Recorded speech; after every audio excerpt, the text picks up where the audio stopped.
بسم الله الرحمن الرحيم anigoo ku hadlaya magaca xildhibaanada badbaadada baarlamaanka waxaan rabnaa halkan inaan kula wadaagno warburtiyeed yar oo ku saabsan sidii maanta wax u dhacaan sida la wada ogyahay maanta waxaa idinuu shir qabsoomo baarlamaanku fadhiyada mid ka mid a fadhiyadiisii uu yeesho fadhigii ma suuro gelin sababo la xiriira carqaladeyn ay xukuumaddu ku haysay in fadhigaasi uu qabsoomo oo ka bilaabmay saaka subaxii markii gudoomiyaha baarlamaanka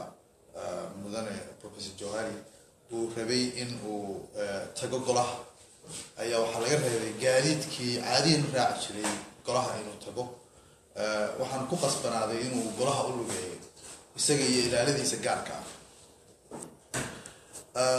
sidoo kale waxaa la carqaladeeyay in xildhibaanadu ay si nabada kusoo gaaraan sidii caadiyan u dhici jirtay xaruntooda oo ay fadhigaas saaka yeeshaan xildhibaanada waxaa lagaga soo reebayay ilaaladoodii amniga u qaabilsanayd meelo aada uga fogfog golaha shacabka taasi waxa ay halis gelisay amniga xildhibaanada oo inta u dhaxaysa golaha iyo meelaha lagaga soo reebay ilaaladoodii ay kala kulmi kari lahaayeen caqabado amni waynu ognahay xaaladda maanta xamar ku sugan tahay marka taasina waxay halis gelisay amniga gaarka ah ee xildhibaanada sidoo kale saaka waxaa laga soo buuxiyey golaha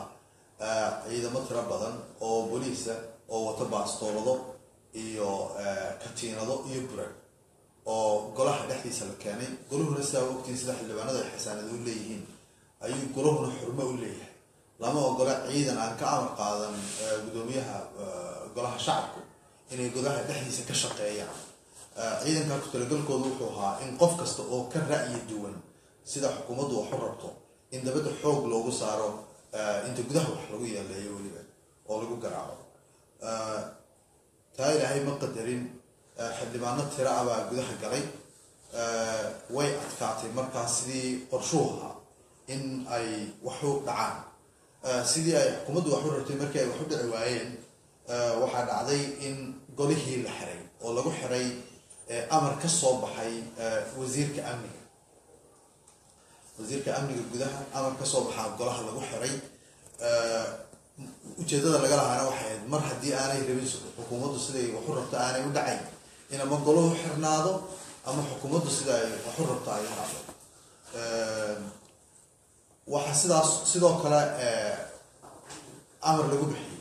in howlwadeenadii shacabka ahaa ee civil servantska ahaa laga saaro golaha oo banaanka loo saaro oo in yar oo farakutirisa ama qof ama labo si u maareeyay inuu gudaha galo ay gudaha galaan sidoo kale waxaa maanta cagajugleyn xoog le lagu hayay saxaafadda oo wiilasha yaryara dhalinyarada ah ee suxufiyiinta ahayd oo dalkan dimuqraadiyadiisa iyo koritaankiisa cudurdhexaadka in qasab lagaga qaaday waxyaalihii ay duubeen iyo evidencekii ay ururiyeen cadaymihii ay ururiyeen iyo waraysiyadii ra'yiyada kasoo horjeeda xukuumadda oo dadka dabcan in yar oo kamida saxaafadana la laalushay intooda kalena qasab lagaga qaaday oo keliya ay soo tviyadana loo cagajugleeyay haddaanay soo daynin waxaa xukuumaddu rabto in tviyada iyo laysanadooda ay halis ku jirto marka cagajugleyntaa daraaddeed in aan ra'yiga intiisii badnayd ku saabsanayd sida wax u dhaceen ee runta ah aan la soo dayin waxaa kaloo maanta meesha ka dhacay oo foolxumo qarankan ku ah in ciidamadii qaranka ee kala duwanaa ay dhexdhexaad ka noqon waayeen arrimaha siyaasadeed oo ay dastuurkii baalmareen dastuurka iyo nidaamka dimuqraadiga ah aynu qaadanay wuxuu dhigayaa in ciidamada qaranku ay dhexdhexaad ka noqdaan oo aanay ku milmin arrimaha siyaasadda ee dalka ka socda maanta iyo intii howlahani ay socdeen labadii usbuuceena soo dhaafay ciidamada qaranku dhexdhexaad kama ay ahayn arrinta siyaasadeed ee dalka ka taagan waxaa dhacday xataa in ciidamada qaranka xildhibaanadii matalayay beelahaan ay kasoo wada jeedeen ama jifahaan ay kasoo wada jeedeen loo diray oo xafiisyadooda ugu yeerayeen oo ay ku qasbayeen inay taageeraan mowqifka xukuumadda sidaana ciidamada qaranku dhexdhexaad kuma ahaan karaan dastuurkana waa baalmarsan yihiin waxaan ummadda Soomaaliyeed ugu baaqaynaa haddii saxar gaadho xildhibaanada qaranka in ay mas'uul ka yihiin ciidamada aan dhexdhexaadka ahayn ee u caga jugleynaya guddoonka baarlamaanka iyo xildhibaanada ra'yi ahaan ka soo horjeeda xukuumadda إن شاء الله بإذن الله الكريم dalkani wuxuu yeelan doonaa oo ka shaqeyn doonaa waan garan karnaa ciidamada halka culays ka haysto ninkii magacaabay ama dadkii magacaabay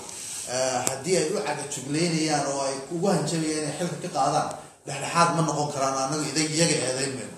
laakiin waxaan ballan qaadaynaa intaanu xildhibaananahay aanu ku jirno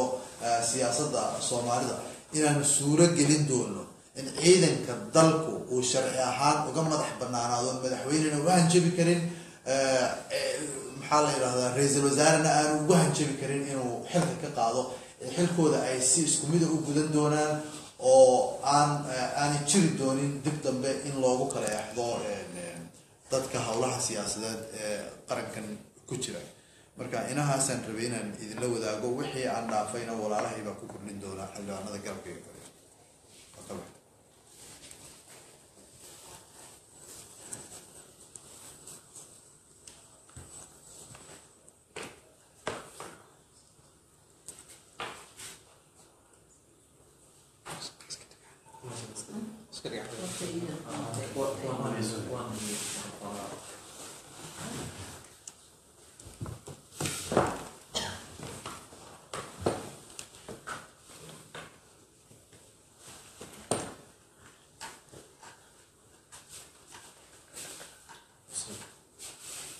بسم الله الرحمن الرحيم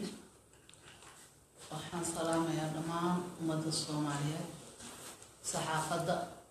انت بيرسان دونتا ما انت وحي داعي وحاكا هدلي حلوة عبد الفتاح يو ضد بدن مرتين وكا هدلين كلي وحان قدري دونا ووحي هذا أنسلين يعني ما تكون بسا لكن انتو تبدي بقونا قناي maanta wixii dhacay horta runtii wax aan la filaynin inay ahayd wadankan waa dimuqraadi Soomaaliya waxaan qaadanay dimuqraadi xukuumadda jirta waxa lagu soo doortay dimuqraadi marka la soo dooranay iyo maanta la joogo dhaqanka ay la timid waa wax aan la filaynin run ahaantii ummadda Soomaaliyeed aad u niyad jabaya walaac badan aan muuqdo waxaan hadda u soo fadhiisanay inaan walaacaas badan ay qabaan ummadda Soomaaliyeed aan wixii aan ka ognahay aan wax ka dhahno wixii ra'yina aan ku darsano runtii aad iyo aad aan waxnahay wixii maanta dhacay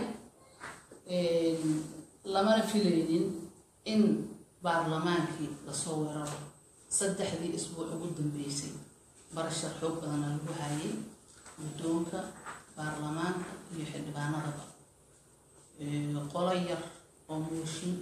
soo abaabushay oo muddo dheer soo socday dad iska caraysan ahaa lama yaabayo xildhibaanka hadduu xanaaqo waxa uu ku taagsadaa waxay tahay mooshinkaas waa mooshinka waa toosin waa dastuuri lama diidano mooshinkiisi qaab daran ayaa loo sameeyey wixii soo dhacay 13 bishii Maarso sidii xaalad ahayd iyo 14 sidee noqotay difference weyn oo dhaxay 14 wixii ka dambeeyay xaaladda Soomaaliya waxa la hadalhayo islaamka suuqa socoto kan xafiiska fadhiyo askariga jidka taagan waxa laga hadlayo mooshin ay ahayd mooshinkii wixii la soo maray dib ugu noqonayo wax badan laga hadlay hadda ugu dambeyn waxay maraysaa waxaan aniga rabaan sameeynaa oo ay wadato xukuumadana runtii lagama filaynin waxaan looga filaynin xukuumadan qaladka ay ku jirto isuma jeedo waxay indhaha ka keentay oo arki weysay inay tiraahdo xildhibaanka hadduusan warka xukuumadda sida ay rabto u soo hadlaynin yani waxay u aragtaa xildhibaankaas inuu mucaarad ku yahay xildhibaanadan la soo maandooriyay oo qaarna ballanqaadka loo sameeyay oo la yiri wasiiran ka dhiga halkii wasiir waxa u magacaaban ilaa 10 xildhibaan ama 20 xildhibaan oo maskaxda laga geliyay qaarna loo sheegay dhaqaale taas waa nasiib darro waa corruption sidiisa waa xaaraan dastuurka sida uu qabo xukuumadan kuma dhaqmin kumana dhaqmayso raalina kama ihin kamana noqonayno maanta wixii dhacayna qalqal weyn ayuu ahaa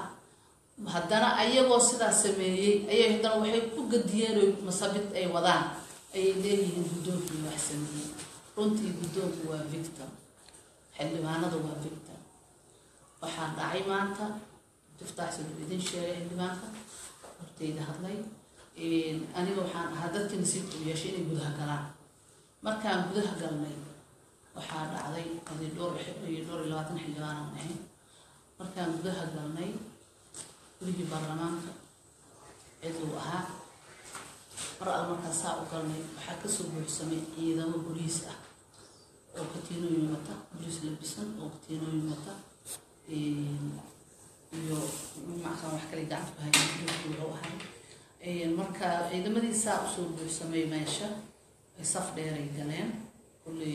ilaa iyo macaan boqol gaaraya ama boqol wax dheer ay ahaayeen ciidamadii markay soo dhaafiyeen meesha runtii wax action ma ay qaadin saf dheer ay galeen waxaa soo galay guddoonka markuu soo galay qolkii gudaha iska fadhiisteen waxaa la socday tira yaroo staafkiisa oo dhar caadi wata nasiib darrada jirta waxay tahay taliyaashii ciidamada ayaa soo galay oo qolkii guddoonka ku jira galay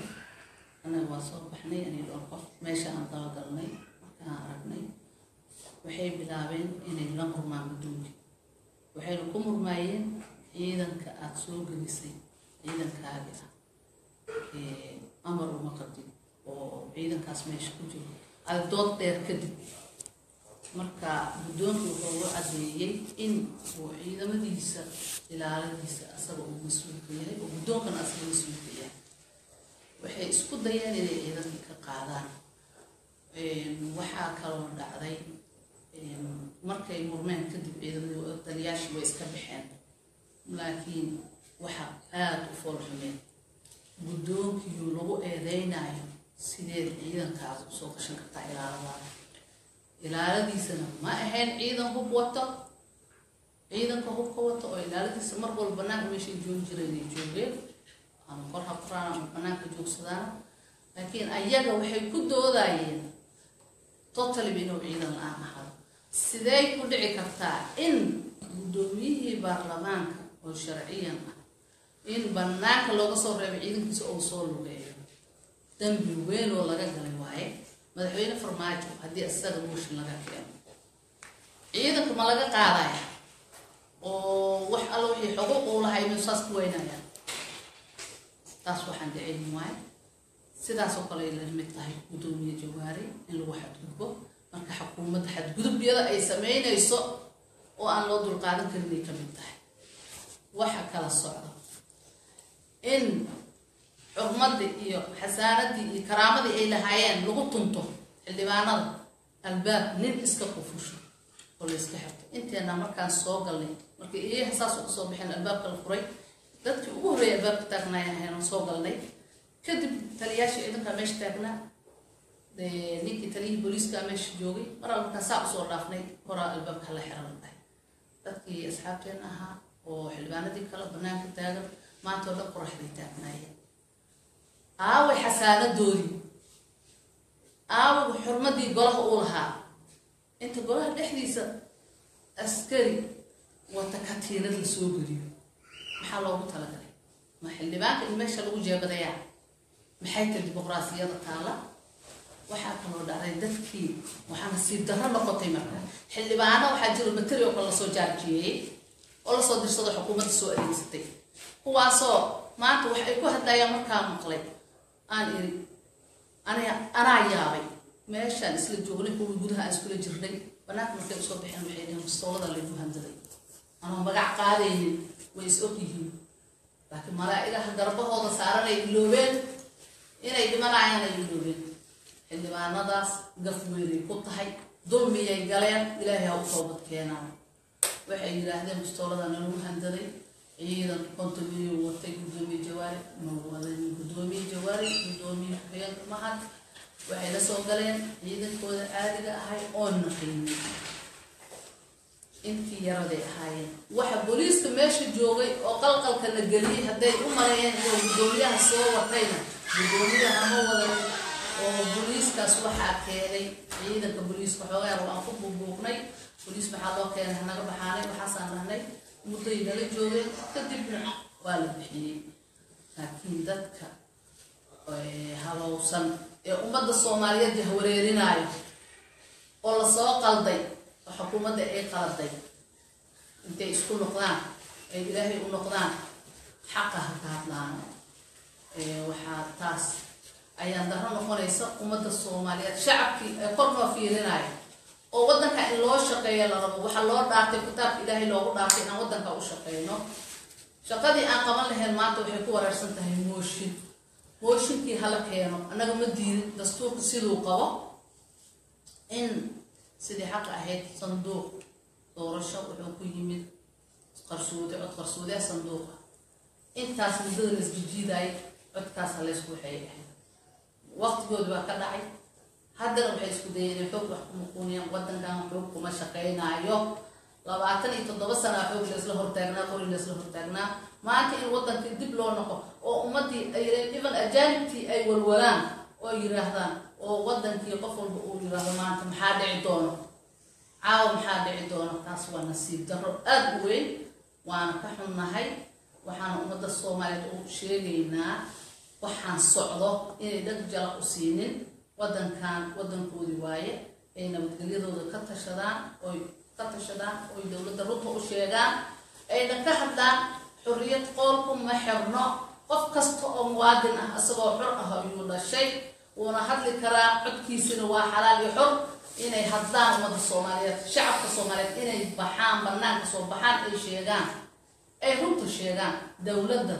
xukuumadda aan iraahdo xukuumadda iyo baarlamaanka is haysto xukuumadda waa inay ka waantowdaa joog wax ku soconaya ma jiro dawladdan military ma aha uma dhalanin xukuum military ma aha afdambin wadanka kuma qabsanin waa lagu soo doortay madaxweynaha waa la soo doortay prime minister madaxweynaha soo magacaabay codkeena ku ansixinay baarlamaanka ansixiyay ma aha maanta in baarlamaankiina afkiisa la xiro oo dad yaroo maandowsan oo aan waxba aqoonin la maandoobiyo xildhibaanadu iswaansada kitaab ilaahay ku dhaarteen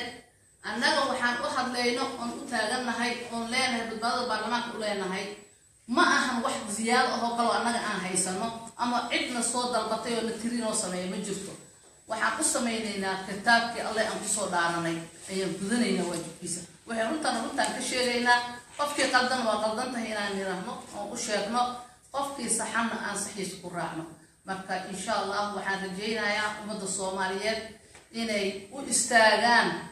midnimadooda iyo qarankan sidoo u taagnaan lahaa u isnaan lahaa oo la isugu dhicin ay ka hadlaan culimada adduunka inay hadlaan shacabka inay hadlaan ganacsatada inay hadashaan qof walba oo Soomaali waajiba ka saaran qarankan hadduu saan ku halaaban ku burburo dhibaato dhacayso ragga isku dayaayo inaad muruq iyo isticmaashiin muruq ma shaqeynaayo waxba la iska soo qaadi waayo wadankan dib u ridina shaqa u taala baarlamaankan shaqadiisa ha guto halaga dhaaf qalalaasa iyo rabshada lagu wado dadkan wax loo soo sheegay dastuurka dib u akhriya dad badan ajir boosooyinka ku wada dastuurka aan akhrinin dad badan ajir maalintii la siiyay meesha iska saareen dastuurka wuxuu ku faray dastuurkaas meel gaarka ah ee roosaadkii baarlamaanka dadsaday sharcigaas hadii lagu dhaqmo ummadda sharciga kala hagayso sharciga la isku soo doortay intaas waa inuu talo waxaan rajaynayaa insha Allah waxaan dhacayna hal mid kale raba inaan ku daro waxa dhacay maanta wax raali laga noqon kara baaha gudoomiyaha baarlamaanka mudane Maxamed Sheekh Usman Jawaari ciidamadiisi in la yiraahdo ciidamaan soo qabanay taas ma qabato wadankan Soomaaliya waxa la isku soo doortay 4.5 qof walba la soo doortay kursiga uu ku fadhiyo magaciisa uu ku fadhiyaa maxamed sheekh cusmaan jawaari macno ugu fadhiyaa kursiga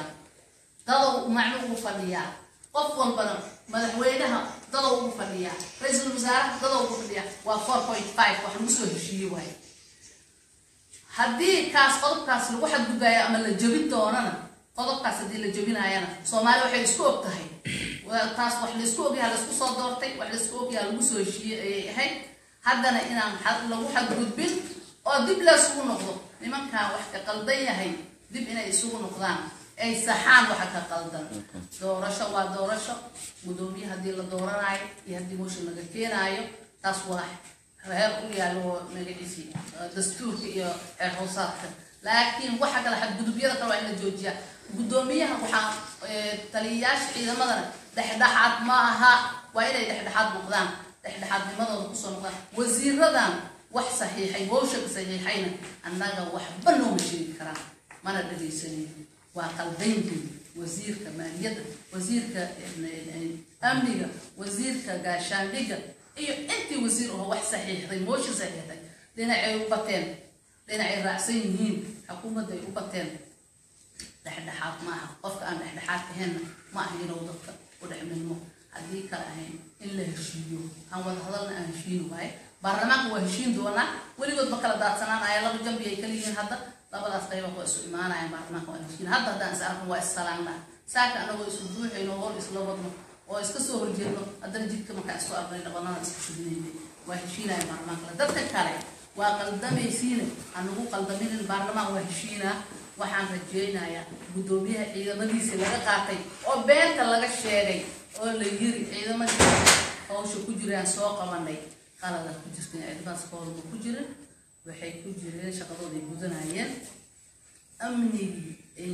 gudoomiyaha inay sugaan ay meesha u joogeen ciidamadiisana in loo soo celiyo xaquuqdiisana waa inuu lahaadaan intaasaan uga baxaa. Assalaamu calaykum waraxmatullaahi wabarakaatu.